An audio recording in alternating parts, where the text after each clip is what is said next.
Even Haku's voice rose in confusion and fear. It seemed that the golems had all been carrying large boxes on their backs filled to the brim with ordinary rats.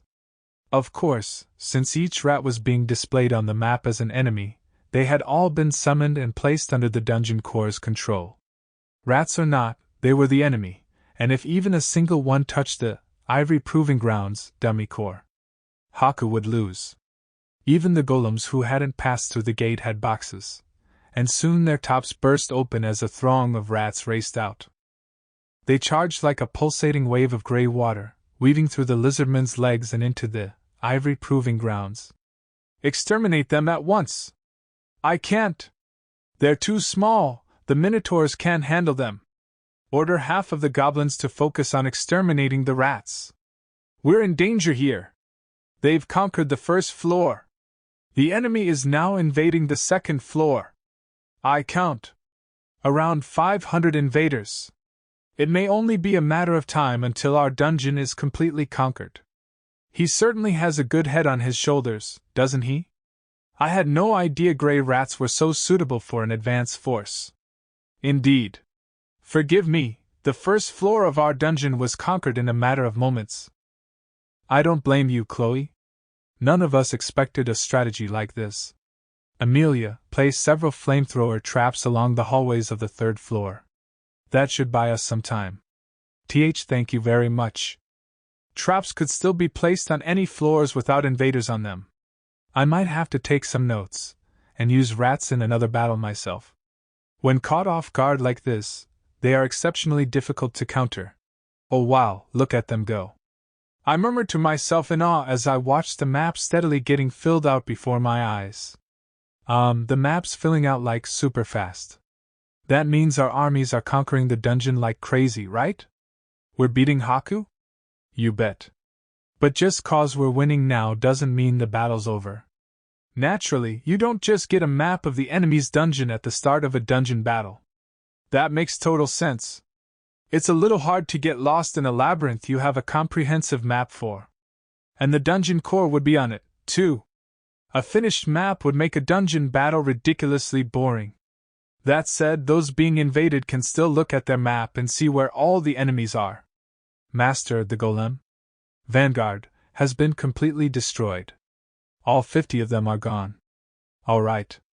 Just as planned. By the way, that golem vanguard had been composed almost entirely of clay golems I made with Create Golem. Only a few of them at the front had actually been summoned, which saved us a lot of DP. I had made the others out of the clay we got from expanding the dungeon. Talk about recycling. Aren't I eco-friendly? But the most important thing was how much DP it saved, for sure. I'd put magic stones into them just in case Haku got suspicious. But even so, those only cost a tenth of what golems did. I could even reuse the destroyed golems' bodies by absorbing them back into the dungeon, assuming they died within it. Same went for the magic stones. The rat surprise attack, a ton of traps including the pitfalls meat dug out, and finally, the complex second and third floor labyrinths that Rococo built. I wonder how Haku's gonna hold up? I observed the battlefield while rubbing Meat's head. #Haku's perspective. There are pitfalls right at the start. Order the goblins to go first. We'll find the pitfalls by seeing where they fall. Back at the Ivory Proving Grounds camp, the retainer handling offensive reconnaissance was hurriedly dealing with the traps before her. Right from the start, she had to deal with pitfalls. Several of their troops were swallowed up by them in an instant. Normally, she would just launch bodies at the pitfalls until they were filled up with corpses, but they were invading an enemy dungeon. The monsters just got absorbed the moment they died. That wasn't a major problem, though. She could just avoid the pitfalls after determining where they were located. Okay, I've marked all the pitfalls down. Invasion start. Wait, a minotaur just fell. The spears at the bottom killed him instantly. But why? I just saw a goblin walk right there, and he was fine. I had Meat working as well. She was digging a ton of pitfalls near the entrance to the dungeon. I'll put flooring on the bottom too. That's the spirit. I want you to put spikes on that flooring after you're done, so be careful not to fall in yourself. I'll be putting covers over the pitfalls once they're all dug out. Roger. By the way, the covers would be really thin and flat golems. Golems were great even outside of doing physical labor. Though I was probably the only one who's ever gone out of their way to make flat plate golems. You can even resize the golems after you make them, not something your average building material can do. With the floorboard golems, I can do anything. I wonder if Haku will realize it. I thought as I was petting Meat, but I don't know why she was moaning. I guess dogs do love petting, huh? Meanwhile, on Haku's side, have the monsters move in formation, said Chloe the butler and the strategist. Understood. Somewhere, a pitfall's covering collapsed after a lizard man and 2 goblins all stepped on it at once. It appears to be a target-dependent pitfall. It is quite the expensive trap, DP-wise, said one of the Haku's retainers in a worried tone. Does he want to end it early? Said the other. Haku didn't let that slip her by. Wait a second, play it again. Yes, my lady. I see now. I believe the pitfall covers are collapsing based on weight. That's why the goblins haven't been falling. Ah, yes. That explains what's happening, and such a covering could be mass-produced for little DP. That man certainly is clever. There should be empty air beneath the pitfall covers. It will take some time, but please advance slowly while hitting the floor and listening for any changes. Understood. Goblins, do it. My goodness. Clever indeed. I can't think of a better way to buy time than this. But now that we know how it works, we have nothing to fear. The goblins advance through the dungeon, hitting the floor and sometimes breaking the pitfall covers. We've conquered the enemy dungeon's first floor. Now, how are things on our dungeon side? The enemy troops have reached the 3rd floor and our flamethrowers are holding many of the rats back. The flamethrower traps were indeed just flamethrowers that spat out fire. This time, Haku had chosen flamethrowers that turned on and off in a set pattern. If she set them to fire constantly, they would soon jam up and become completely useless. Having them pause temporarily on a regular basis was necessary. The lizard men we went out of our way to get aren't proving to be very helpful against rats. How are we doing offensively? The 2nd floor of the enemy dungeon is a labyrinth. Truly? He would use a labyrinth to challenge me, the ivory labyrinth? I am impressed, to say the least. Split our troops and begin exploring.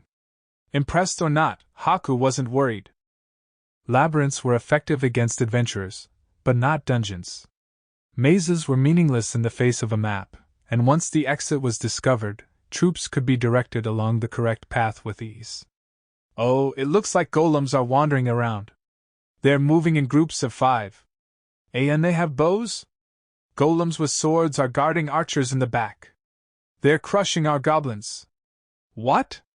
Golems acting like adventurers? That's quite a sight. We have no choice but to use lizard men against them. Move the goblins as sentries while attacking with lizard men, then minotaurs. What in the world?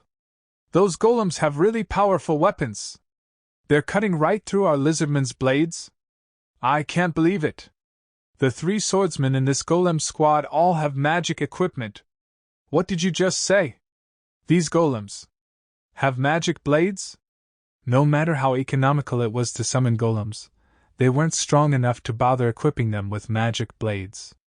After all, even a low-tier magic blade would cost a ton of DP and stronger monsters would make much better use of them. And really now, we've been seeing nothing but golems for a while now. He must truly love golems. Is he using them out of favoritism or something of the sort? If so, that lack of seriousness will prove to be his undoing. Gather our troops and crush the golems between our minotaurs. Understood. W8. What? Hold on, the map is acting weird. Why is there a wall right there? What? The map showed a passageway, but looking through the monsters' perspectives, no such passageway could be found. And as they tried to figure out what was going on, their gathering troops were being steadily cut down. No way!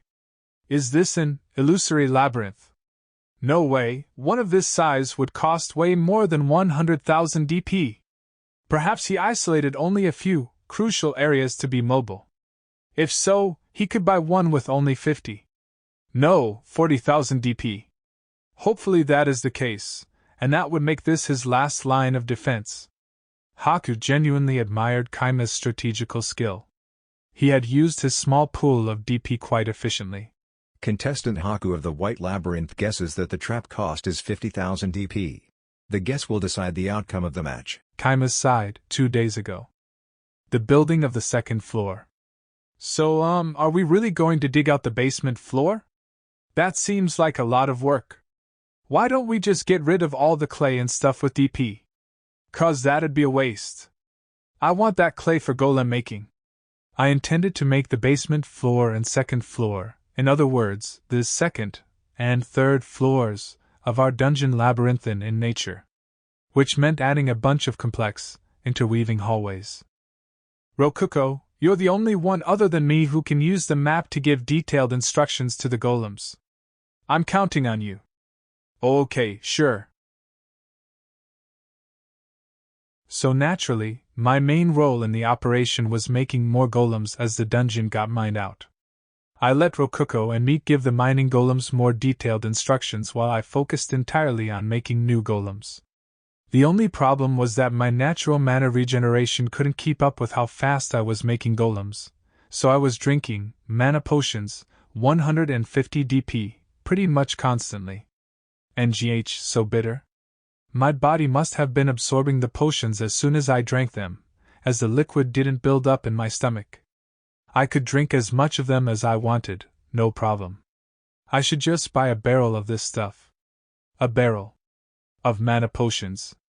Oh, looks like mana potion was added as an option under the barrel of liquid item path. Seriously? It only costs 1000 DP too. That's an absolute steal. Maybe the glass on the normal mana potions is expensive? It does look like it's made of crystal glass.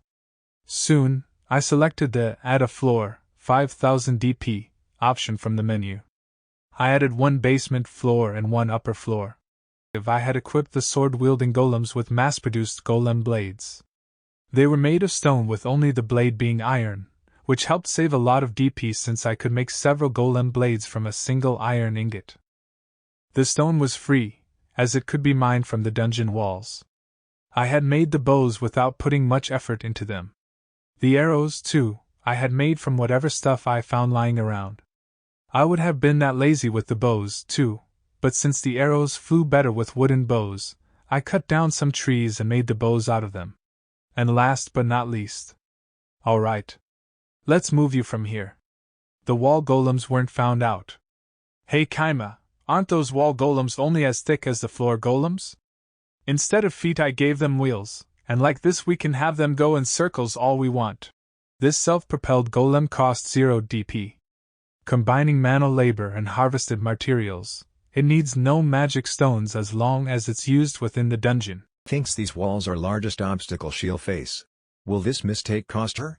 Haku's guess 50,000 DP. Actual price 0 DP. I see a door right away on the second above-ground floor. The staircase led them right to a room with a large door in it. By borrowing the vision of their monsters, they saw just how firm and durable the door looked. I can't believe that we have to climb back up a floor now. I thought perhaps the third floor would return to more standard practices, but instead, the labyrinth continues up to the second floor. It might be wise to employ this man not as an adventurer, but as a dungeon advisor. If by the time Haku conquered the labyrinth, invaders had already surpassed the third floor of her own, ivory proving grounds. There were still over 150 rats still alive. They were cleverly and effectively avoiding the flamethrowers, as if someone was giving them detailed instructions. But even so, thanks to all the lizard men she had gathered in the staircase room, many of the rats had perished. Well, mere rats won't be able to beat the boss of the dungeon, the Red Minotaur. We don't need to worry too much, let's focus on offense. At the very bottom of the white trial, you have to beat the boss to open the door. That, and a brightly colored sign right beside it. What is written on it? It appears to be a riddle. I'll read it out loud. The answer is simple. You mustn't think too hard about this. Please tell me how to split one silver coin between 3 people. And that's it. How to split one silver coin between 3 people. 1 silver coin is worth 100 copper coins, so. Haku smiled as she watched Dolce start to count on her fingers. I know the answer to this. First, you convert the silver coin into 100 copper coins. Then, you hand the copper coins one by one to each individual, and give the final copper coin to whoever handed out the coins as payment for their labor. In other words, 2 of them get 33 copper coins, and the third one gets 34. A question as simple as that was nothing to Haku, an experienced dungeon core with a long history of dealing with riddles and puzzles. Fantastic, my lady. That answer certainly satisfies the question. I could not imagine a more perfect answer. And there you have it. Open up, door. A riddle of this level would never be able to stop Our Lady. Dungeon core number 8 and 9. The floor beneath their monsters collapsed. Eh? What? But how? An uncomfortable atmosphere filled the Ivory Proving Grounds core room. The entire floor of the puzzle room was a pitfall, and it led to the entrance floor. But why? My answer should have been perfect. Oh, let's just calm down. I mean, look, our entire army wasn't in the room, so we're still safe. We can solve this really soon. How many were wounded in the fall? One of the Minotaurs broke his ankle. He won't be able to fight anymore. 2 of the Minotaurs died from the fall, and all 3 lizardmen survived. But every goblin that fell died. To list off the survivors, we have 6 Minotaurs, 12 lizardmen, minus the 3 that fell, and 8 goblins left. Haku squeezed her fists tightly and choked out her next order. Use the 3 surviving lizardmen to carry away the wounded Minotaur. NGH. I cannot believe I failed after being so confident in my answer. This is humiliating. I'll rip apart the wounded Minotaur and mount his corpse on my wall so I never forget this shame. And my lady, let's try answering the riddle again, using only a single goblin. We can move our entire army again if we answer it correctly. But that would be shameful in its cowardice. You do realize that number 695 is watching us, don't you? I think we should prioritize winning here. They've conquered the 4th floor. The rats are moving like trained soldiers. We can't stop them. My lady. Chloe was silently begging Haku to realize that there was simply no time. And Haku, experienced as she was, made her decision. Very well. We will boldly use goblins here. And that's it for this chapter, guys. If you have made this far into the series and aren't subscribed, then please subscribe to our channel, and don't forget to like the video. I am also working on another series which I will upload soon. Hope you guys show support on that series as well. Thank you for watching and liking the video, and I will see you guys in the next one. Peace.